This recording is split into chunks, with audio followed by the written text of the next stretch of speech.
बादशाह सुल्तान इब्राहिम के महल में हमेशा चकाचौंध रहती थी। यह हिंदुस्तान का सबसे वैभवशाली दरबार था, जहां न्याय और शक्ति का वास था। लेकिन इस राज्य की सबसे अनोखी चीज थी उसकी शहजादी, जिसका नाम नूरजहां था। नूरजहां की सुंदरता की मिसालें दूर दूर तक दी जाती थी। उसकी आंखें काजल से भी गहरी, लटें रेशमी और चाल ऐसी थी जैसे कोई मोरनी नाच रही हो। पर राजकुमारी नूरजहां की सबसे बड़ी पहचान थी उसका घमंड। नूरजहां जानती थी कि उसके जैसा इस दुनिया में और कोई सुंदर नहीं है, इसीलिए वह अपनी बराबर किसी को नहीं समझती थी। नूरजहां के लिए हर हफ्ते बड़ी बड़ी शहजादे, उमराव नवाब और सूबेदार उसके लिए रिश्ता लेकर आती थी, परंतु नूरजहां सब में कोई ना कोई कमी निकालकर उन्हें मना कर देती थी। एक दिन नूरजहां के लिए फारस के सुल्तान के बेटे का रिश्ता आया।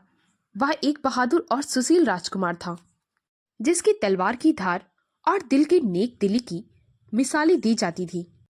लेकिन जैसे ही नूरजहां ने उसे देखा और देखते ही तंज कसा, यह क्या, तुम्हारी नाक इतनी छोटी क्यों है? ऐसे लोग तो हमारे अस्तबल में घोड़ों को देखने के लिए भी नहीं रखे जाते। दरबार ठहाकों के साथ गूंज उठा। राजकुमार को बहुत अपमान महसूस हुआ। वह अपमान के साथ चुपचाप वहां से चला गया। कुछ दिनों बाद फिर काबुल के सुल्तान के राजकुमार का रिश्ता आया। राजकुमार को देखते ही नूरजहां ने फिर से तंज कसा। वह कहने लगी, यह क्या, तुम इतने लंबे हो कि हमेशा झुककर चलना पड़ेगा।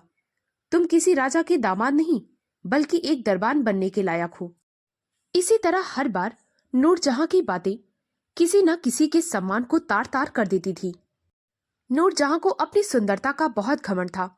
एक बार उसके दरबार में एक बूढ़ा दरवेश आया। उसकी आंखों में एक अजीब सी चमक थी और हाथ में एक लकड़ी का डंडा। उसने सुल्तान के सामने अपना सिर झुकाया और फिर उससे कहने लगा, महाराज, आपकी बेटी तो बहुत सुंदर है, परंतु उसका हृदय घमंड से भरा हुआ है। एक लड़की की सबसे बड़ी खूबसूरती स्नेह और विनम्रता होती है।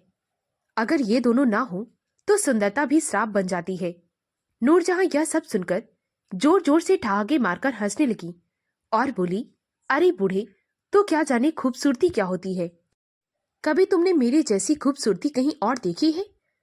वह बूढ़ा दरवेश मुस्कुराने लगा और बोला, ऐ लड़की, तो जिस चेहरे पर इतना घमंड करती है, वही चेहरा एक दिन तेरी पहचान को मिटाकर रख देगा। उस बूढ़े दरवेश की यह बात सुनकर पूरे दरबार में सन्नाटा छा गया। सुल्तान ने अपने सैनिकों को इशारा किया। सैनिकों ने उस बूढ़े दरवेश को दरबार से बाहर निकालकर फेंक दिया। उस बूढ़े फकीर के जाने के बाद दरबार में सब कुछ सामान्य हो गया, परंतु उसकी बात ने नूरजहां के दिल में एक अनजानी सी बेचैनी छोड़ गई। रात में नूरजहां को ठीक से नींद ना आ रही थी। बार बार उसके कान में उसी बूढ़े फकीर की बात गूंज रही थी, जिस चेहरे पर तुझे इतना घमंड है, वही चेहरा तेरी पहचान मिटा देगा। नूरजहां घबराकर उठकर बैठ गई। फिर सोचने लगी, मेरी खूबसूरती को कोई नहीं मिटा सकता, यह सब कुछ बकवास है। अगले दिन सुबह हुई। आज नूरजहां ने अपनी सबसे सुंदर ड्रेस पहनी, मोतियों का हार पहना, इत्र लगाया, क्योंकि आज उसे अपने आप को सबसे खूबसूरत देखना था। वह आईने के सामने गई और खुद को देखकर बोली, है कोई मुझसे ज्यादा खूबसूरत? भला की खूबसूरत लग रही हूं। तभी अचानक से उसे अपने गाल पर एक हल्की सी जलन महसूस। वह एकदम से घबरा गई और करीब जाकर अपना चेहरा देखने लगी। उसके चेहरे पर एक लाल निशान था। वह एकदम से चिल्लाई। उसने अपनी नौकरानी से पूछा कि यह क्या है। उसकी नौकरानी ने कहा, मालकिन, हो सकता है किसी कीड़े ने काट लिया है, यह कुछ दिन में ठीक हो जाएगा, आप बिल्कुल घबराइए नहीं। नूरजहां ने एक राहत की सांस ली, परंतु उसे यह नहीं पता था, यह तो एक छोटी सी शुरुआत थी।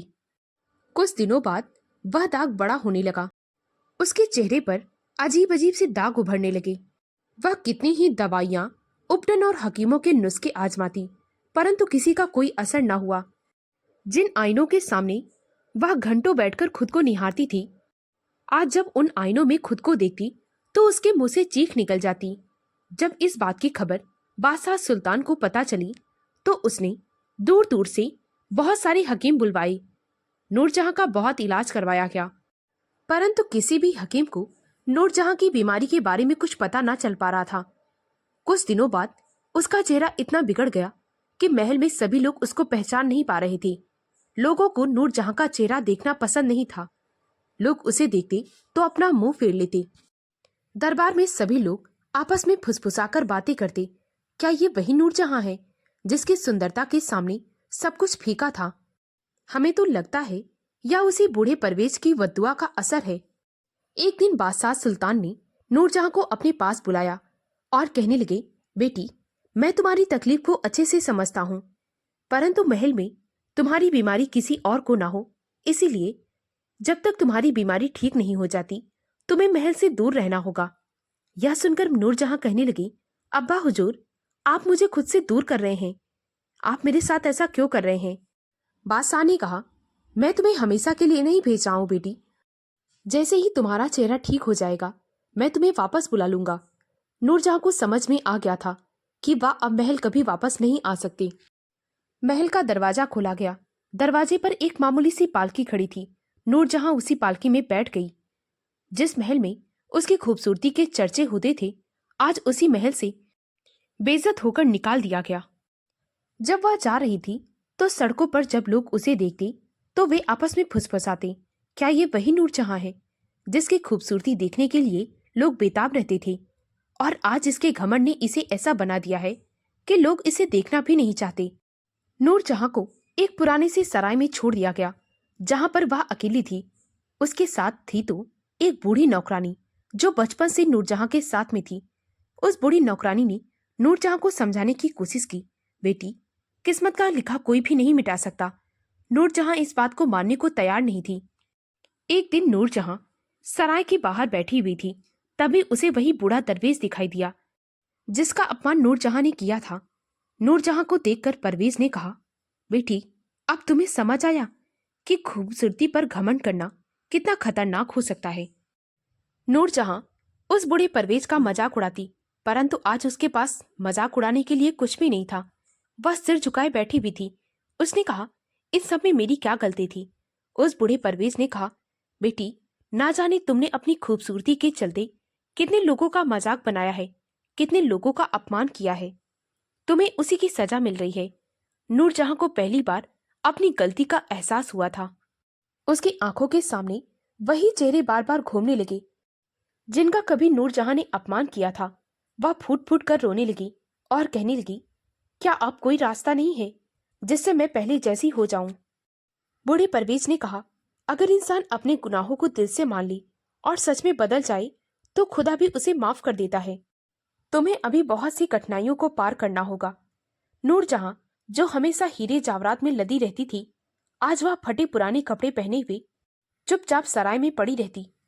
उसे तो कोई अब देखना भी नहीं चाहता था। नूरजहां को धीरे धीरे समझ में आ गया था कि असली खूबसूरती दिल में होती है, चेहरे पर नहीं। परंतु उसकी गलती तकदीर ऐसे ही इतनी आसानी से माफ नहीं कर सकती थी। कुछ दिनों बाद वह बूढ़ी दासी भी मर गई। नूरजहां अब पूरी तरह से अकेली पड़ गई थी। उसे पेट भर खाना भी नसीब नहीं था। जहां वह महल में तरह तरह के पकवान खाया करती थी, अब उसे एक रोटी का टुकड़ा भी नसीब ना था। अब तो कई बार नूरजहां को भूखे ही सोना पड़ा। कई बार तो वह सराय में काम करने वाले नौकरों के बचे हुए खाने के टुकड़े को उठाकर खा लेती थी। उसे यह सब कुछ करता देख सभी लोग उसका मजाक उड़ाने लगते। वे कहने लगते, देखो, यह वही है जो सबको हमेशा तुच्छ समझती थी, आज खुद भीख मांगने पर मजबूर है। अब सभी अपमान को नूरजहां चुपचाप सहती थी, किसी को पलटकर जवाब नहीं देती थी। एक दिन वह भूख से बेहाल थी। भोजन की तलाश में वह इधर से उधर भटक रही थी। तभी वह एक औरत के पास गई जो सड़क के किनारे मिट्टी के बर्तन बना रही थी। उस बूढ़ी औरत से नूरजहां ने कहा, अम्मा, मुझे बहुत जोर की भूख लगी है, क्या कुछ खाने को मिलेगा? उस बूढ़ी औरत ने कहा, बेटा, इस दुनिया में बिना मेहनत के कुछ भी नहीं मिलता। अगर तुम्हें अपना पेट भरना है तो मेरे साथ मिट्टी के बर्तन बनाने होंगे। अब नूरजहां उस बूढ़ी औरत के साथ मिट्टी के बर्तन बनाने लगी। जिस नूरजहां ने हमेशा महल में दूसरों को हुक्म दिया, कभी कोई काम नहीं किया, आज वह सड़कों के किनारे मिट्टी के बर्तन बनाने पर मजबूर थी। परंतु नूरजहां के पास इसके अलावा और कोई दूसरा रास्ता नहीं था। शुरू शुरू में उसे बड़ी तकलीफ हुई, परंतु धीरे धीरे वह उस काम में निपुण हो गई थी। धीरे धीरे वह अपने मैल को भूल चुकी थी। अब नूरजहां पूरी तरह से बदल गई थी। दिन भर वह मिट्टी के बर्तन बनाती और रात में जिस सराय में जगह मिलती वह वहीं पर सो जाती। पहले उसे लगता था कि ताकत और शोहरत ही इंसान की असली पहचान होती है, लेकिन अब उसे एहसास हो चुका था कि असली इज्जत मेहनत करने में और दूसरों की मदद करने में है।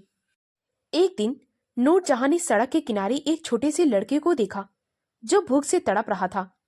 अगर पहले वाली नूरजहां होती तो उसे नजरअंदाज कर देती, परंतु आज जो नूरजहां थी उसने उस बच्चे को अपनी मेहनत की कमाई से रोटी खिलाई। आज उसे सचमुच में बहुत सुकून महसूस हुआ था।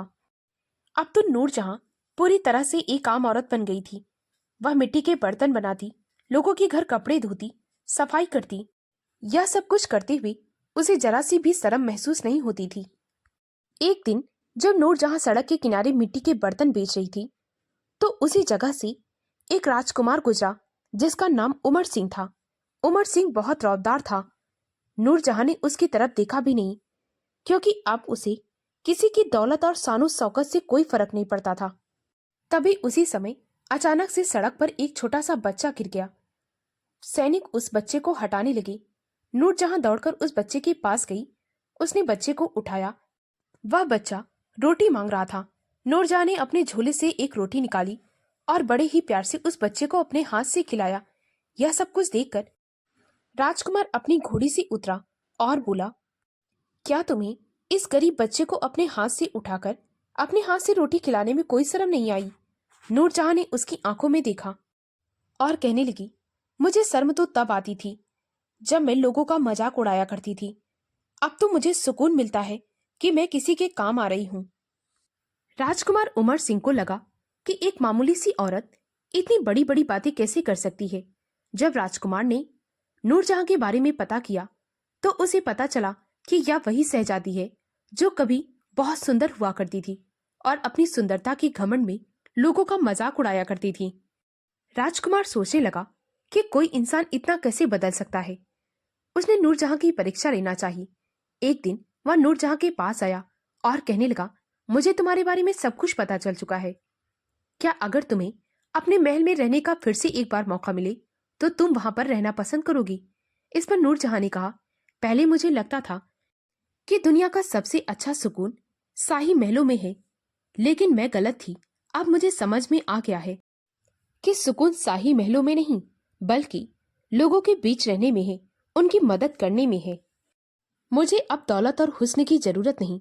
राजकुमार ने जब नूरजहां के मुंह से यह सारी बातें सुनी तो वह उस पर और मोहित हो गया। राजकुमार उमर सिंह ने सोचा कि जिस औरत ने घमंड छोड़ दिया, जिसने मेहनत और विनम्रता को अपना लिया है, असल में वही रानी बनने के योग्य है। कुछ दिनों बाद उमर सिंह ने नूरजहां के सामने उससे विवाह करने का प्रस्ताव रखा। वह नूरजहां से कहने लगा, मुझे तुम्हारा यही रूप पसंद है, मैं तुमसे विवाह करना चाहता हूँ। यह सुनकर नूरजहां की आंखों में आंसू आ गए। वह सोच भी नहीं सकती थी कि जिसे उसने सबसे ज्यादा नजरअंदाज किया, आज वही उसके सामने सबसे बड़ा सबक बनकर आया है। नूरजहां ने अपनी गलती से सीखा और अपने नए जीवन की शुरुआत की। अब वह किसी पर हंसती नहीं थी, बल्कि हमेशा दूसरों की मदद करने के लिए तैयार रहती थी। यह वही शहजादी थी जो कभी हुस्न पर घमंड किया करती थी, परंतु अब उसे असली खूबसूरती का मतलब समझ आ गया था। इस तरह बूढ़े दरवेश की बद्दुआ ने उसे मिटाया नहीं, बल्कि उसे एक बेहतर इंसान बना दिया। दोस्तों, अगर यह कहानी आपको अच्छी लगी हो तो प्लीज मेरे वीडियो को लाइक और शेयर करें। मुझे ज्यादा से ज्यादा सपोर्ट करें ताकि मैं आप लोगों के लिए और भी अच्छी अच्छी कहानियां ला सकूं। अगर अभी तक आपने मेरे चैनल को सब्सक्राइब नहीं किया है तो प्लीज सब्सक्राइब भी कर लें। कहानी को पूरा सुनने के लिए बहुत बहुत धन्यवाद।